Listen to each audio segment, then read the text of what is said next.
Welcome back, Better Agents. In this video, we're going to be talking about how to create a digital-first marketing strategy in your independent insurance agency. Now, before we begin, make sure you're subscribed to the channel and make sure you're tuned in live March 16th for the premiere of Agency Success Live. This is going to be a live show with a live audience. You, the viewer, are invited to join us as we talk about and tackle the biggest issues and topics independent agents are facing today and how you can have greater agency success.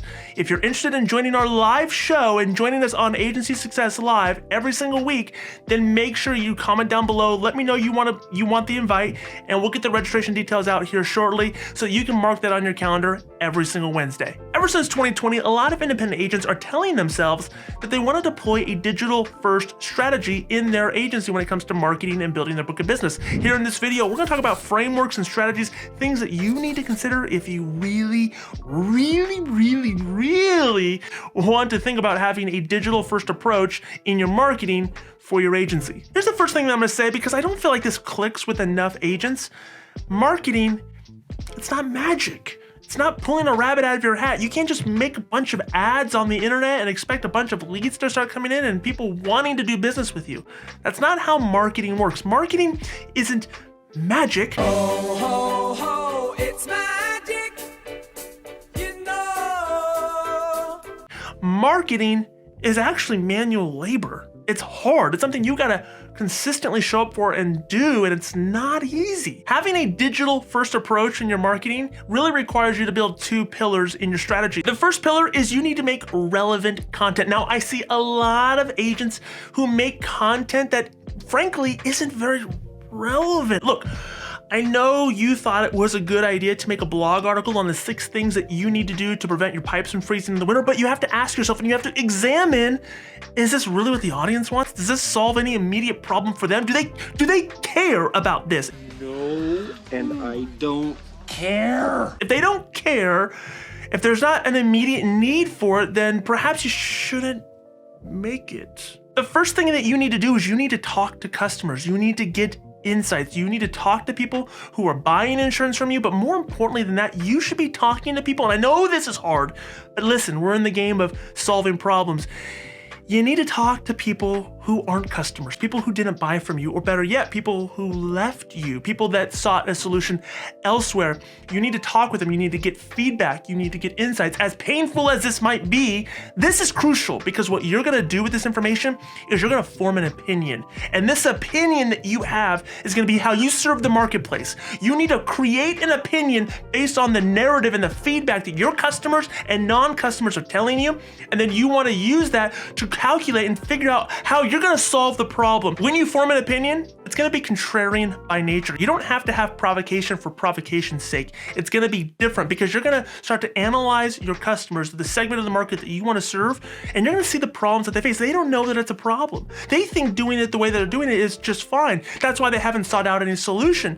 But when you form an opinion, you're gonna come up with a solution that's different than what they may be experiencing now or what they've ever experienced in the past. And it's your job in your content to make them aware, to change their mind, to persuade them.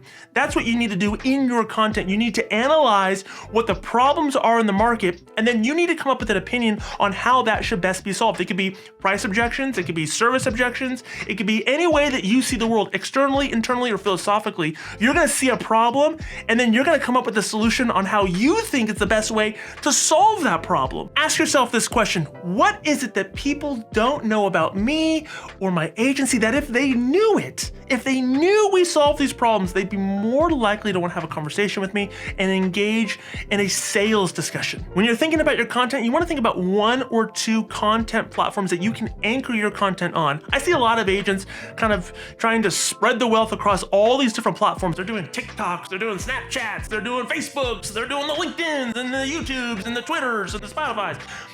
That's fine if you can do it, if you can manage it, but my encouragement to most of you watching this is to pick 1, maybe 2 platforms that you can really go deep on, that you can show up consistently on, that your audience is hanging out on, or they're congregating on. And here's what a lot of people will say. They'll say, Nick, I only deal with contractors. I don't think contractors are on LinkedIn. That's a lie.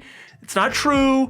All the data shows that a lot of people are on the internet and they're on these platforms. They have millions and millions and millions and millions and millions of people, and there's a good chance your audience is on there. So find one or two platforms that you could just say, these are my platforms. We're gonna own these platforms and we're gonna show up consistently. We're gonna go deep on it. We're gonna make this the home that we build. And it could be anything. It could be Facebook groups. It could be LinkedIn. It could be Spotify. It could be YouTube. It could be anything. It could be Reddit for all it matters.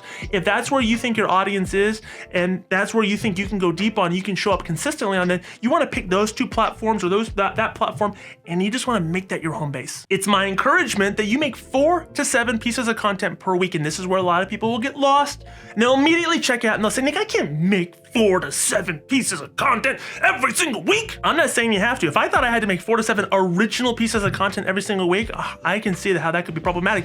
You don't need to do that. Here's what you really want to do. You want to make 1 or 2 pieces of content once or twice a month, and you want to repurpose that content in multiple different ways. So if you're making a long form video for YouTube, separate that video, splice it down into 30 or 60-second bits, and repost it on Instagram. Put it on Facebook. Change how you're distributing the content. If you're making a long article on your blog, repurpose that into little quote memes that you can put on different social channels. Repurpose it, and don't assume just because you posted it once that everybody saw it. You can post it multiple times in multiple different ways. If you're not doing this already, you want to make sure you are building your email list. You should be building and segmenting your list based on customers, all the people who are active customers with you and your agency. You need to have it segmented on people who are prospects, people who got a quote but never bought, people who you've had conversations with. You need to segment it by people who are lost or left your agency for various reasons.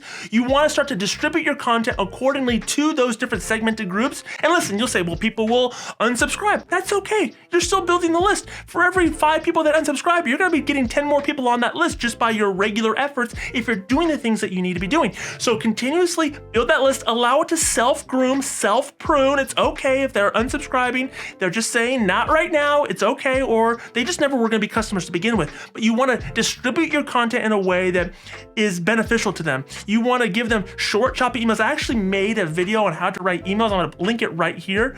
You can write your emails in a way that's just sending it out to cold audiences or people on your list. Make it choppy, make it concise, make it constructive, and then put your content in there where you're teaching people, where you're educating people, where you're delivering value, where you're delivering your opinion. Take advantage of Facebook groups, take advantage of LinkedIn groups, take advantage of group chats and Discord channels and Slack channels. There's all sorts of ways for you to distribute the content. Don't just get stuck in this, I have to only put it here and I only have to do it this way.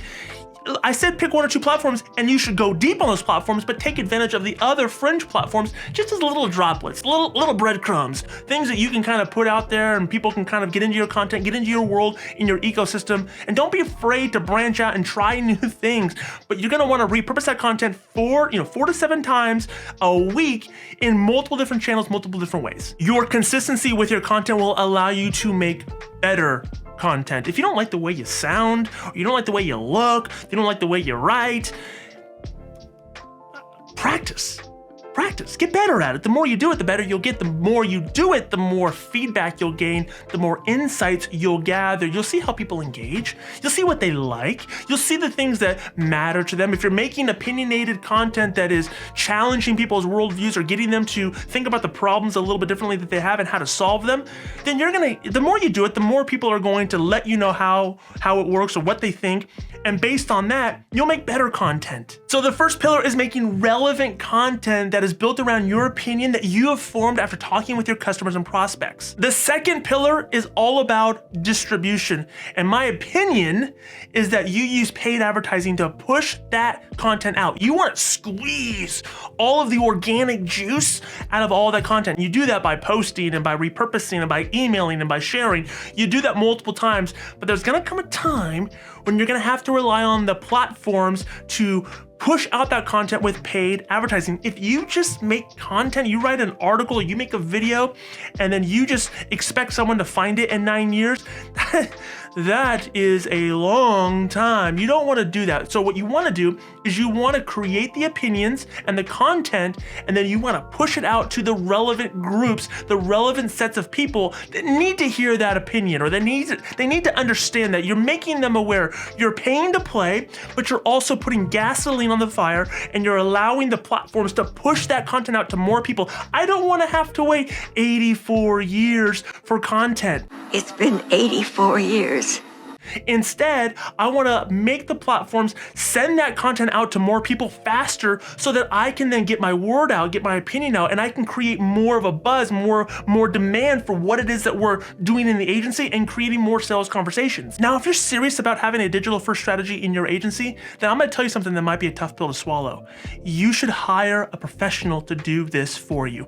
You shouldn't be doing pillar number 2, the paid advertising side. This isn't something that you need to be spending your time on. I know there are a lot of courses out there that'll teach you how to run ads on different ad platforms like Facebook and Google, and I'm not trying to disparage any of those things. I think they're fun, they're fine, but the problem is not only do they cost a lot of money, but it takes a lot of time to really learn it.